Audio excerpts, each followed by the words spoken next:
It was 25 years ago on the south lawn of the White House that Palestinian leader Yasser Arafat reached out to Israeli Prime Minister Yitzhak Rabin for their historic handshake. A crescendo of applause rose from the audience. The signing of the initial Oslo Accord on September 13, 1993, was seen as a triumph for peace after decades of conflict. The Israeli government and the Palestine Liberation Organization formally recognized each other for the first time, agreeing to strive for coexistence and a lasting peace deal. Its legacy, though, has been a state of purgatory rather than a new state. While it provided for partial self-rule for the Palestinian Authority in some areas of the West Bank and Gaza Strip, it did not end the occupation or bring security for Israelis. It helped cement the separation of two peoples, setting boundaries without permanent borders. Today, few Israelis meet West Bankers don't meet Gazans, and Gazans meet no one. Even the gains made possible by Oslo now seem to be vanishing, with the Trump administration announcing Monday the shuttering of the PLO office in Washington. As the White House prepares its much-touted peace plan, the two-state solution, which Oslo implied as an ultimate goal, appears more distant than ever. Much has been written about what went wrong, yet there is no consensus. Rabin, who had implored his countrymen to give peace a chance, was assassinated a little more than 2 years after that day on the South Lawn, shot dead by a right-wing Israeli student. Israel kept building Jewish settlements in the occupied territories. With high expectations frustrated by realities on the ground, the accords were blamed for seeding a new round of Palestinian violence. Those who were born in the shadow of Oslo, who are now 25 years old, shared their reflections about the legacy they inherited, and agreed perhaps only on this: the wave of optimism into which they were born has long ago crested. The following remarks have been condensed for brevity. Omri Reftov, an Israeli raised in Tel Aviv, studies philosophy, history, and economics at Hebrew University in Jerusalem after doing his military service in the Artillery Corps. I connect the Oslo Accords to Yitzhak Rabin, and to Arafat and Bill Clinton, but I also think of the conflicts that happened afterwards: Rabin's assassination, the Intifada. I think it was something very brave that they did, that Israel reached an agreement with a group that they always saw as terrorists. I think it seriously changed the Israeli consciousness. It changed their approach to the Palestinians. Today, when we talk about who we need to reach an agreement with, first and foremost it is the Palestinians, before the Syrians or the Lebanese. The Palestinians are first in our minds, and that is because of Oslo. My feeling is that the agreement has kind of faded over the years. I have never interacted with Palestinians from the West Bank, never. I would really like to visit their areas, but I think there are a lot of barriers. I have a good friend who has gone to Germany to meet Palestinians, and I thought, why do we need to go to Germany to meet Palestinians? They live 20 minutes from me. My father always told me about the times when Israelis could go to Gaza easily. It was not scary, and at the time of Oslo, there was a feeling of euphoria, and finally we were achieving something that resembles peace. But I've never felt that same euphoria. Both our leadership and theirs, no leadership is trying to promote peace or even discussions, and that is a shame. I don't know if that comes from an ideology saying that peace will not bring security. I can identify with the expectation that along with peace we need to feel secure. Ana Zabu Arish, a Palestinian from the West Bank village of Beit Eula near Hebron, works as an editor at a news agency.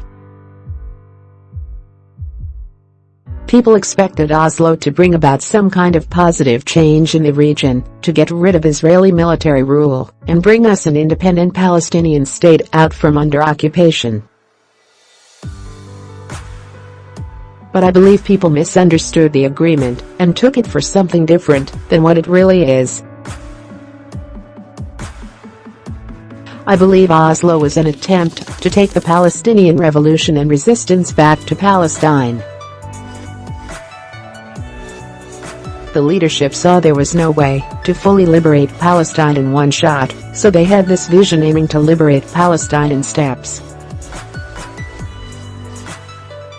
I do believe this is what Yasser Arafat was thinking. The post-Oslo time is not paradise, but it is not hell either.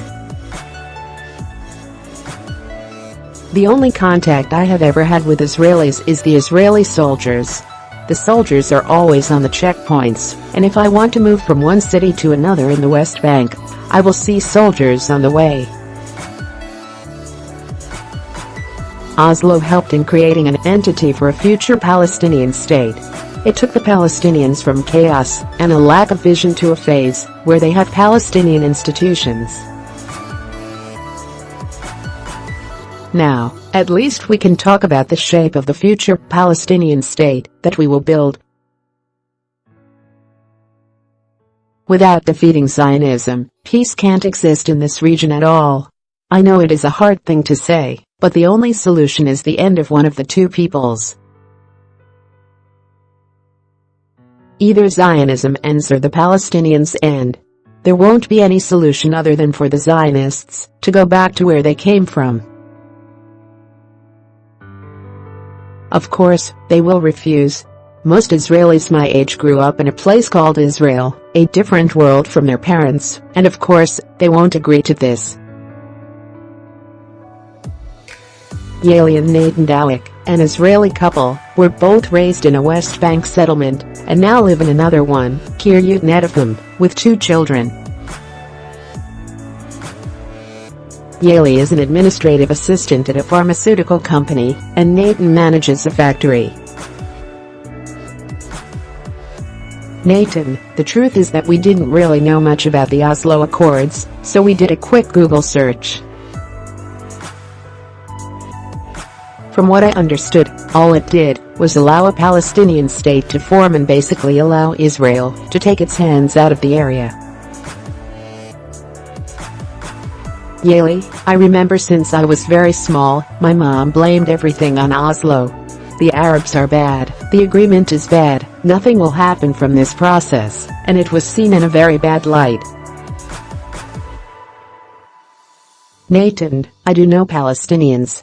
I work with them at the factory, but it is mainly a work relationship.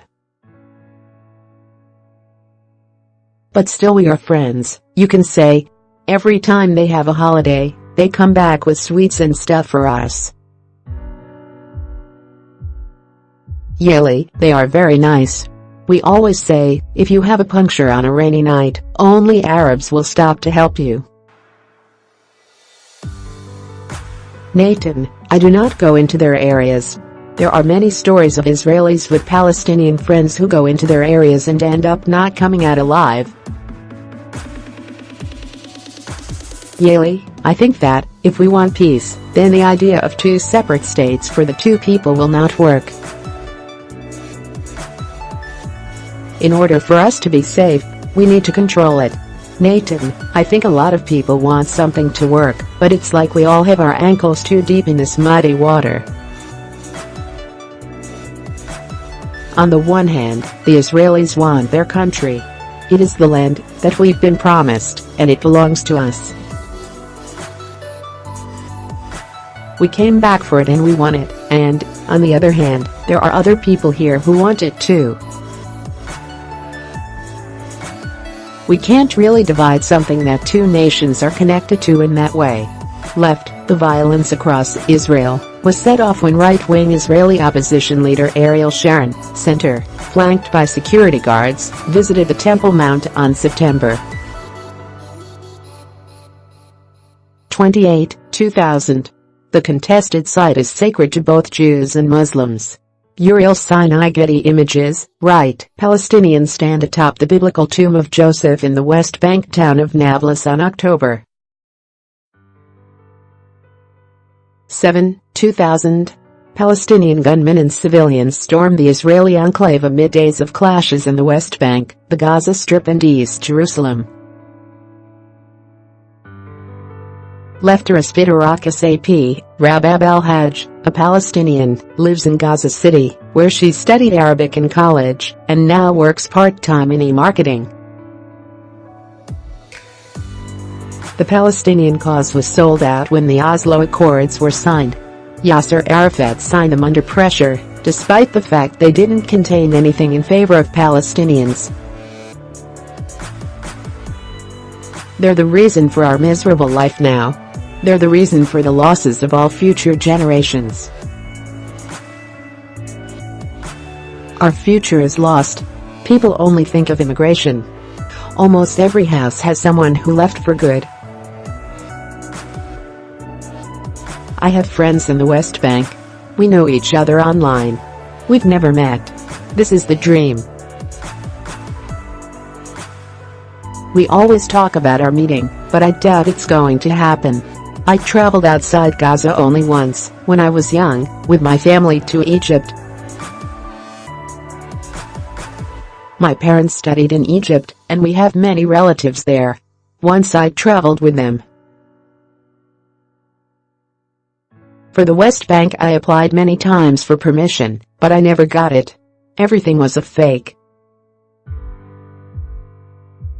How can we talk about peace while there is almost daily bombardment and killing? Always the excuse is that the Palestinians are the terrorists. I don't believe any peace will be reached with Israelis. We are always committed, but they are never committed to any deal that was signed. Palestinian leaders are cheated when they talk about the possibility of peace. If the Palestinian leadership listens to the ordinary people, they wouldn't go for any peace. Our original village was confiscated by Israelis, and they are living there. I can't even see it. I don't know how peace will happen in such a situation. I don't think the two-state solution is the best solution. We need our land back. Ahmed al-Sheikh, a Palestinian, studies media at Al-Quds University at Abu Dis in the West Bank after being imprisoned for 3 years for throwing stones at Israelis. Unfortunately, there were no results from Oslo. Unfortunately, the Israeli authorities did not honor any agreement they made. Also, the Palestinian negotiation was weak. It not only separates us geographically, it separates us socially and culturally. Jerusalem is separated from the West Bank. People can't communicate. I cannot go to Jerusalem. My sister married someone from the East Jerusalem neighborhood Isaiah. I didn't see her for 6 years. I will accept the borders created by the 1967 war as a temporary measure. All of the territory occupied by Israel in 1967 and unconditional right of return. Not East Jerusalem, all of Jerusalem for the Palestinian people. I will not accept an Israeli state on the land of Palestine. I will accept us and the Jewish people in one state. It doesn't matter who will run it, but I will not accept a Zionist state. Many people were happy, I remember it so well. But daily we lost use of land. Daily we lost to Israeli settlements. We are not